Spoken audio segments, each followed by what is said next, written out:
ODI series নিয়ে আসলে তো ডিসঅ্যাপয়েন্টমেন্ট তো আছে, কারণ আমরা দল হিসেবে ভালো ক্রিকেট খেলতে পারি নাই, তাই আমাদের কাছ থেকে আসলে সুযোগ হাতছাড়া হয়ে গিয়েছে। বাট ওখান থেকে বেরিয়ে আসাটা ডিফিকাল্ট জানি, কারণ প্রত্যেকেরই আসলে ইচ্ছা ছিল যেন আমরা, যেহেতু সেকেন্ড ম্যাচটা জেতার পরে একটা মানে মনে আশা ছিল যেন অ্যাটলিস্ট আমরা সিরিজ নিতে পারি এবং হচ্ছে ওয়ার্ল্ড কাপের টিকিটটা কনফার্ম করতে পারি। সো আনফর্চুনেটলি সেটা করতে পারিনি। সো বলবো যে পুরো টিমই একটু ডিসঅ্যাপয়েন্টেড ডেফিনেটলি, বাট স্টিল এখন আমাদের সামনে যেহেতু টি-20 সিরিজ, তো আমাদের এখান থেকে যতটা দ্রুত সম্ভব আসলে বের হয়ে আসা, যদি আমরা টি-20 সিরিজে ভালো করতে পারি সেটা অবশ্যই আমাদেরকে টিম ওয়াইজ অনেক বেশি বুস্ট আপ করবে।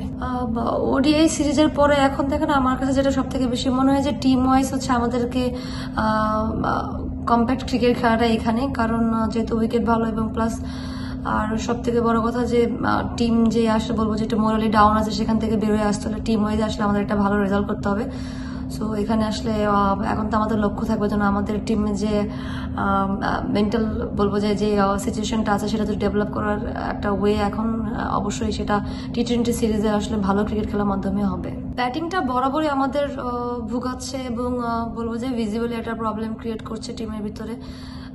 প্লেয়াররা যথেষ্ট পরিমাণ প্র্যাকটিস করতেছে বা সুযোগ পাচ্ছি আমরা সবাই, বাট আনফর্চুনেটলি সেটা আসলে ম্যাচে পারফরমেন্সে রূপান্তরিত হচ্ছে না। সো এটা আসলে অনেক টেনশনের বিষয়। আর সেকেন্ড হচ্ছে স্ট্রাইক রেটের একটা বিষয় থাকে, কারণ টি-20তে স্ট্রাইক রেটটা অনেক বেশি ইম্পর্টেন্ট। কারণ আপনি যদি অ্যাটলিস্ট 100 স্ট্রাইক রেট মেনটেন না করেন বা kind of team West Indies তাদের এগেনস্টে যদি আপনি 140+ রান না করেন বা 140 রান না করেন, তাহলে সেই ক্ষেত্রে আসলে ম্যাচ আসলে জেতার সম্ভাবনাটা অনেক বেশি কমে যায় এবং কম্পিটিটিভ ক্রিকেটও খেলা যায় না।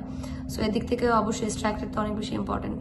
ওয়েস্ট ইন্ডিজ টিম আর যদি আমাদের টিমের ভিতরে পার্থক্য যদি আমি বলতে চাই, তাহলে অবশ্যই সেখানে প্রথম আসে যে তারা হচ্ছে অনেক বেশি পাওয়ার হিটিং করতে পছন্দ করে এবং তাদের অনেক বলবো যে কিছু স্ট্রং প্লেয়ার যারা শুধুমাত্র টি-20 স্পেশালিস্ট অনেক বেশি, এবং তারা বড় বড় শর্টস খেলতে অনেক বেশি অভ্যস্ত, কারণ তারা বিভিন্ন জায়গায় বিভিন্ন রকম ভাবে ফ্র্যাঞ্চাইজি খেলে এবং তারা বিভিন্ন কন্ডিশনে টি-20 ফরম্যাটটাই বেশি খেলে এবং তারা টি-20 বলবো যে অনেক বেশি বলবো যে ম্যাচগুলোতে অনেক বেশি ভালো করে এবং রিসেন্টলি তারা টি-20 ওয়ার্ল্ড কাপে অনেক বেশি ভালো করেছে। সো এদিক থেকে তো আমি বলবো যে এই পার্থক্যটা আছে।